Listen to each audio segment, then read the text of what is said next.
Welcome. This is City Builders once again, and I'm Mark Nickita. And I'm Dorian Moore. And we are here in another global urban study. Yep. And where are we? We are in the Burgundy Region of France, going through and documenting urban conditions and studying cities within that region, which is in the middle to eastern portions of France. And we just thought we'd do a summary of the last few days, what we've seen, what our first impressions have been, where we think things may go after this. Yeah, and this is just no preparation, just off the cuff discussion on our initial observations and thoughts over the first 3 days, which is maybe a third of the way through what we intend to do overall for the full tour. So with that, we're just going to do an overview of our thoughts. And Right. so I guess, we had started with a number of ideas and thoughts about what we wanted to focus on, where we want to go, what cities we'll go to, and all that, as we always do. But as any kind of good exploration tour, it's never rigid, right? It's always Exactly. organic. There's always a little push and pull. We have a guideline. We have general goals and such, not only in terms of where we go, but what we're intending to do, which we covered on the pre-global urban study for this. One interesting thing we should mention before we get into it is that over the last 72 hours, we've been to, at a minimum, 8 cities, walking the streets, documenting, photographing, taking notes, a little bit of sketching here and there, but getting a feel for this overall region. So I think that's important to set the context within which we're working.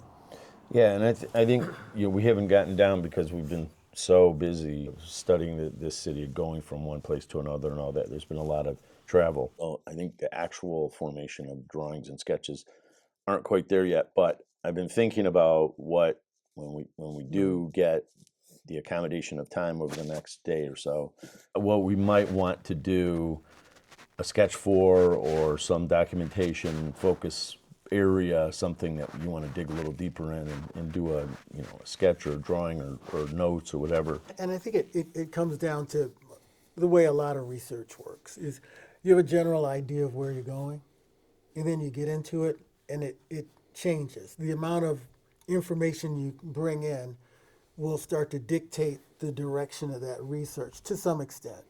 Mm-hmm. And I think from what we've seen so far, some of that has happened. I think some of the sketches and drawings that I thought about initially, and even some of the overall concepts I thought of initially, I think have changed based on the facts on the ground. For sure. So you mentioned we've gone to 8 cities. I guess we should name them. Yep. There's Dijon, which is where we're at, and we're spending a couple days at as a sort of a home base here. So that's a big one.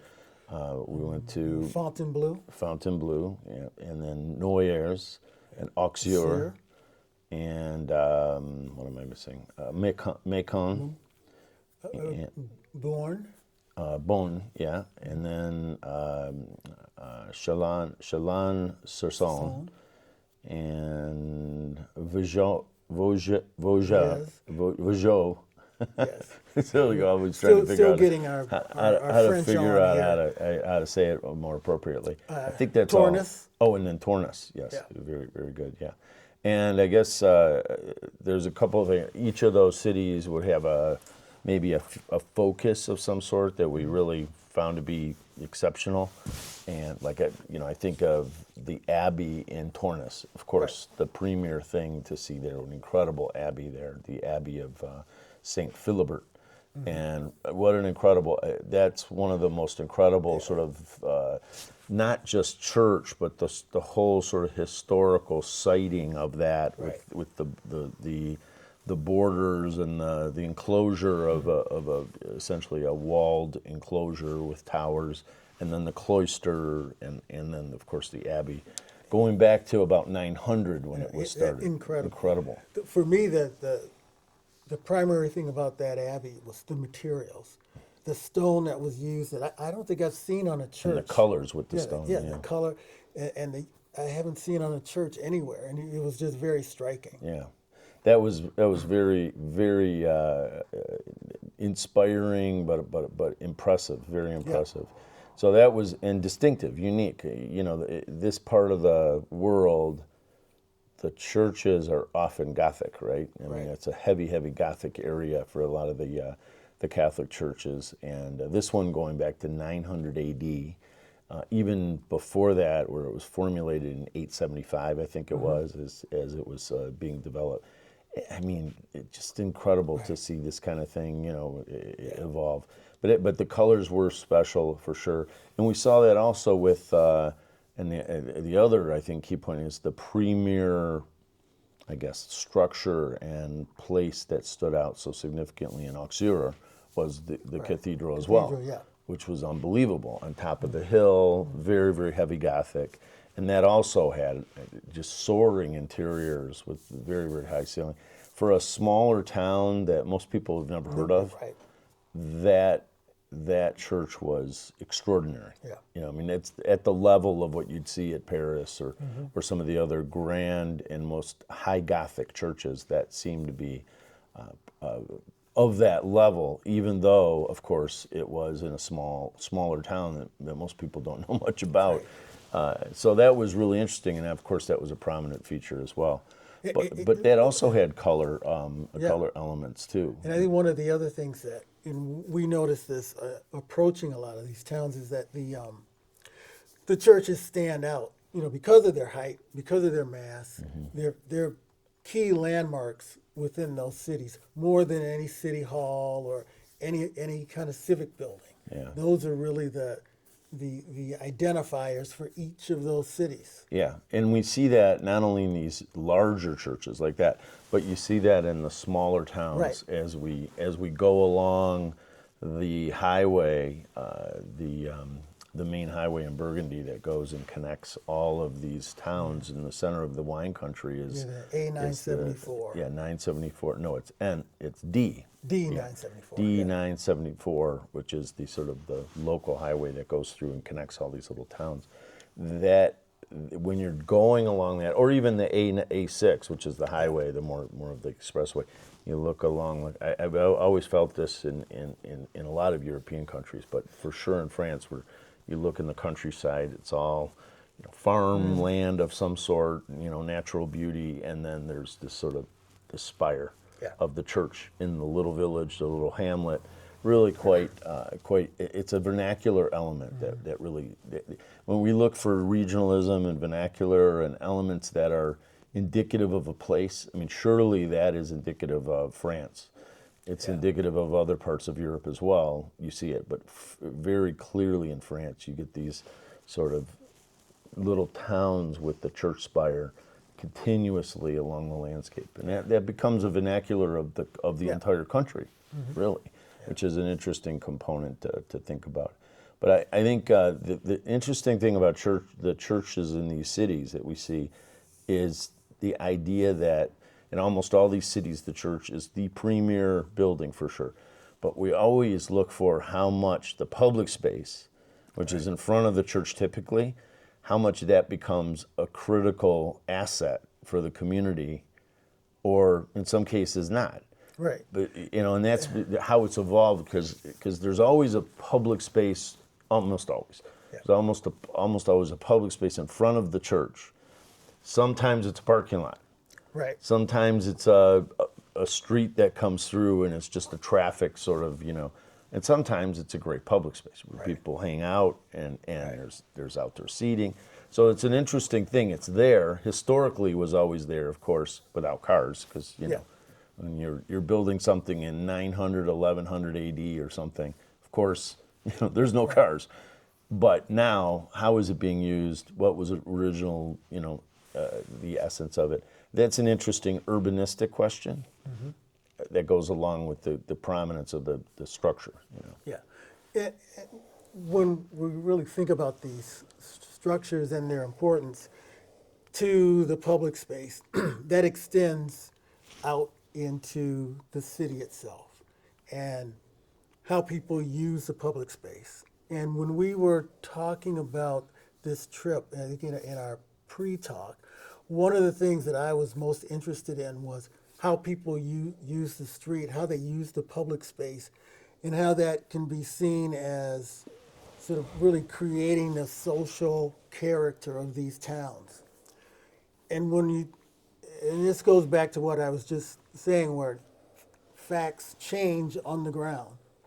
And while I saw people using public space, I didn't see it so much as shaping the culture in these areas, but as being sort of adjunct or adjacent to the cultural life in general, which may be just walking the streets, sitting in cafes, doing some of these daily things.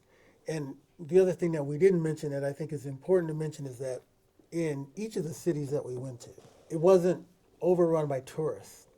So the sense that we got, and from what we could tell, is that Sort of authenticity yes, of the local. exactly. Yeah. Most of the people there were locals, using it as they use the city every day, and I think that was great to see, because when you go to a city like Paris or Lyon or Yeah. some of these larger cities, you get a lot of There's tourist the locals, influence. and then there's the sort of transient tourists that come and go. Right. And so this really gave us a good feel of exactly how people are using these cities versus Typically. what we may have thought before we came into this situation.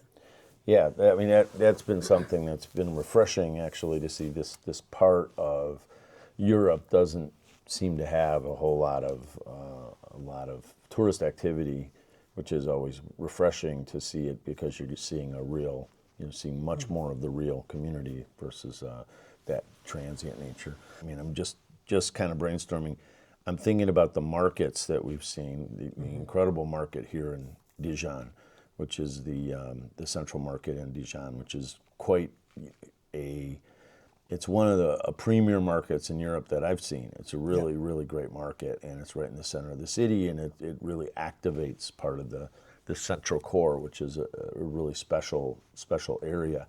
And then we saw a market in Mâcon today, which was interesting. Much, much, much different outdoor market, organic, built in a parking lot along the waterfront at the edge of the city center, but very, very active with sort of organic kiosks and things that came in. It seemed appropriate for that city. It seemed like there you'd have that kind of outdoor market. You take advantage of that riverfront location in that manner. Where here, you don't necessarily have that, and because it's a bigger city, the market becomes one of the big public places within the city. So it's a different dynamic. And it's an interesting architecture too. It's a sort of a steel structure with a lot of glass, and it looks like a market hall, as you would expect, but it is a bit contemporary looking for being historic. I think it's quite interesting. Now, are you talking about the inside or the exterior? Well, the exterior of it, yeah, and how it sort of looks aesthetically. Big glass walls, and then the thin columns and structure. It's a pretty interesting architectural element, and as we see in places like Covent Garden in London and others, it's centrally located. But the building is in the middle of the public space, and then you sort of have public space around it. Right. But there is no sort of grand public space. It's just which then there's outdoor cafes and other things that are all supportive of the market. So it ends up being a very lively place that's often open late. Which so market's always great things to see. Those are two that we saw. I also think about the canals that we saw in a lot of the cities, and when we were in Noyers, the canal, very, very interesting integration. You can tell the medieval military elements.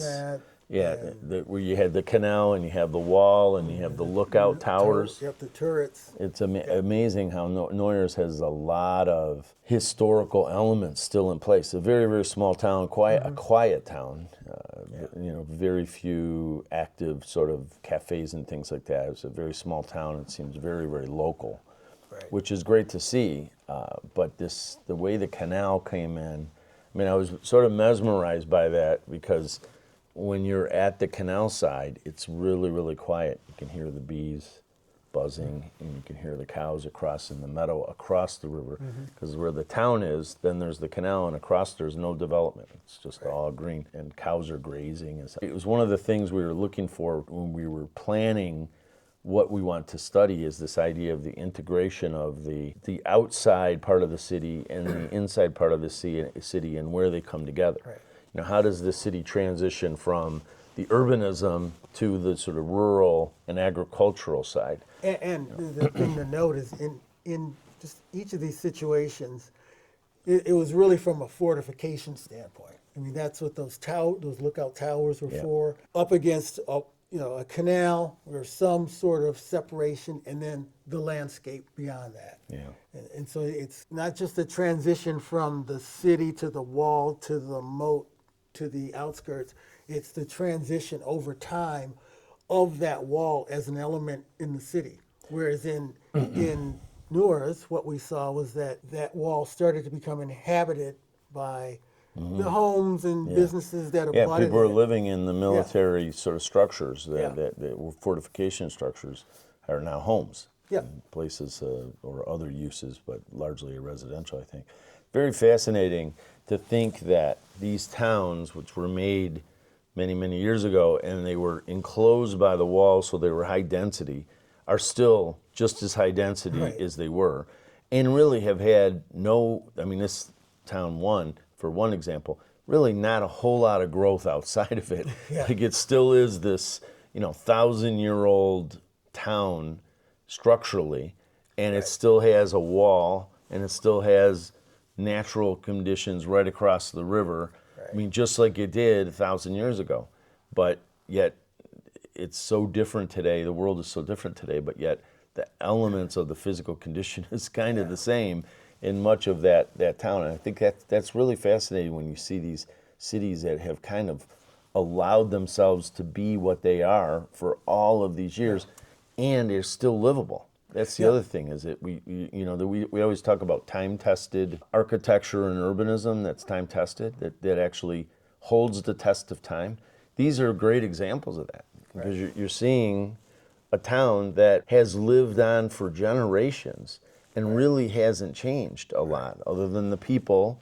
Technology has come, people have TVs and phones. Parts of the culture changes, but the physical container has stayed the same and hasn't needed to be adapted to the changes over time. It's more like it subsumes those changes. And that's one of the lessons, I think, that we look for when we're looking to study. We always talk about precedent, and we talk about time-tested ideas, or either urban ideas or architectural or design ideas that have been well done to such a degree that they last beyond the immediacy of culture, the immediacy of fad, of pop culture, or whatever you want to call it. And they don't just sort of happen and become cool and the it thing, and then they die off and you sort of discard it. They are so well designed and embraced that they continue on and don't get disposed of, which is a fascinating way to think about our cities. I think these examples illustrate a point about materials that show some degree of strength, some degree of permanence, and also use, finding a use. And that's really where we miss sometimes today, is that we divorce the responsibility of the permanence of a structure from its function.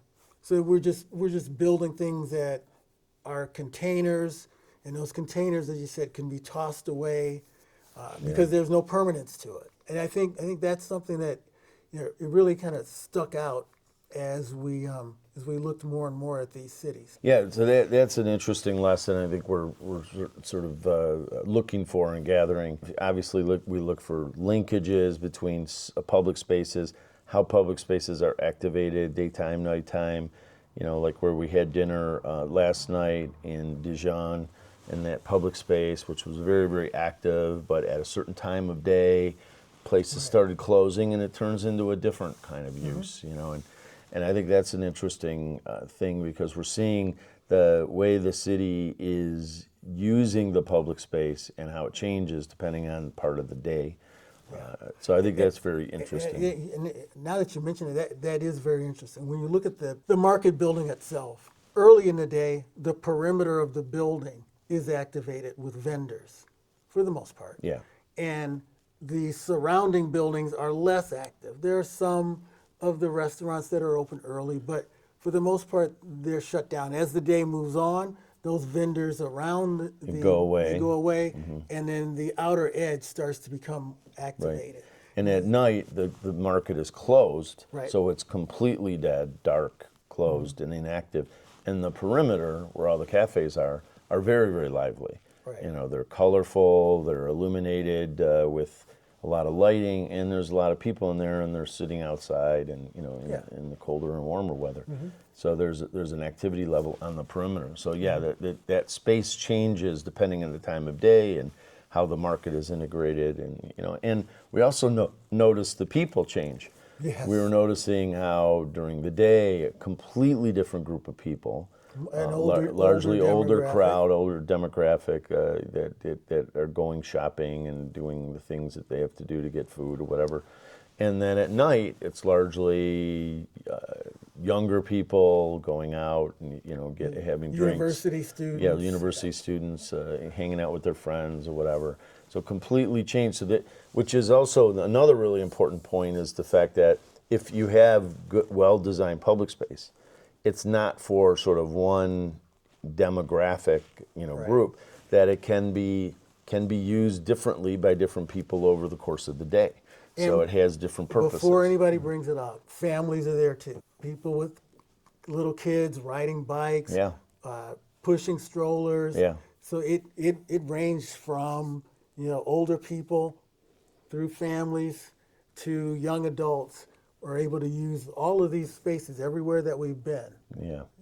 Yeah, and the other, I guess there are a couple last things I would say just to kind of cap off, because there's a lot of things we can talk about, but we just wanted this to be a bit of an overview and just touch on a number of thoughts. I think the integration of the water we talked about a little bit, but I think there's a lot more of that which is worthy of talking about.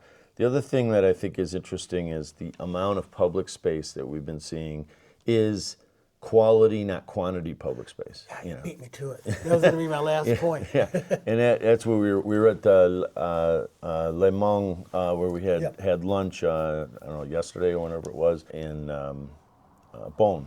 And yeah, just that public space right there, just very small, very simple, not a lot of grass, just a little bit of green, a statue in the middle, some seating around, some mature trees, a couple of outdoor cafes.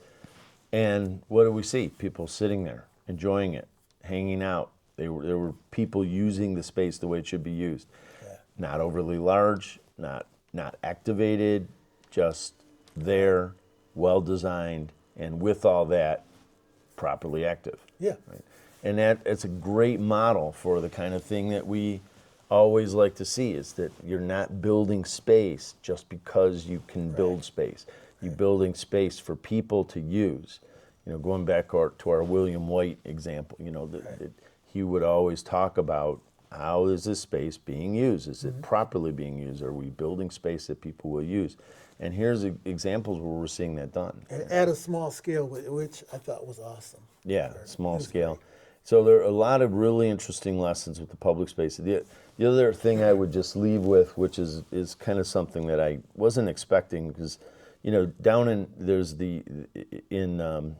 in Provence and down in the south side of France, there's the heavy orientation with the lavender, right? The purple, beautiful flowers and the lilacs and all of these different things.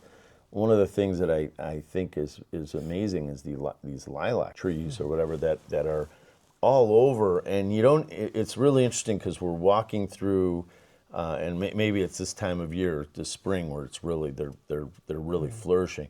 You're walking through a street, and you start to smell it before you see it. Yeah. I'm like, oh, there must be I mean, I a number of times I'm walking through, I'm taking pictures of a building, detail or this wall or whatever, and then I can smell these beautiful bouquet of the lilacs. I'm like, wow, there must be light. And then I look, of course, and there's this big, branch that's coming out and hanging out, and it's just an amazing.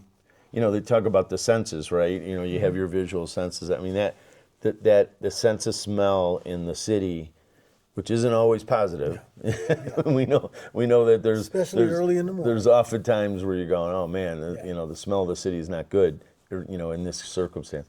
This is just a beautiful sense of smell that really enhances these streets and these walkways and these passageways. Anyway, that was really something that struck me as well, that I wasn't expecting that, and it just seems to be a prominent thing that we've seen a number of times now, and I've really enjoyed that as an element or a layering of what we're seeing. So there's a lot of, obviously, the joys of the city. I mean, we appreciate that because we love our cities, right? We love seeing that, but it is quite a series of pleasantries, that we see. So we can talk more about a number of these things, in more detail. I think of the water integration in Beaune, where the water, that was incredible. Segment. It was so incredible. It deserves a lot more attention. I think the dialogue about Norris and the water there, a number of other areas, that integration of the outside and the inside, and the rural and the urban coming together. I mean, there's a lot of things we can get into more detail, but I think this is a good overview of a lot of good things that we've seen, and a lot of special conditions. And we haven't even talked about one of the primary things of this whole area, which is the wine region. Right. Yeah, and that'll be its own which is its own discussion, where we've spent some time really integrating with that, with the beautiful natural components, the landscape with the vineyards up the hills, and then the wine making, Well, let's save just that all that. Yeah, for that. absolutely. Specific There's so podcast. many great things about that. So I don't want to be. At least we want to mention it because it's so prominent in this region. It's a key component, and here we spent all of our time talking about all these other things and didn't even mention the wine region. But I think with that, it's time we wrap this summary. Yep. Wrapped it up and saved some of this for another podcast. But I think this is a good introduction to what we've seen, our initial thoughts. We'll have a follow-up podcast in a couple of days that we'll do. And, So that's it. So we're until our next podcast. We don't know what we're going to say quite yet, but we'll have something soon. And in the meantime, what we'll be doing, as we always do, walk the streets.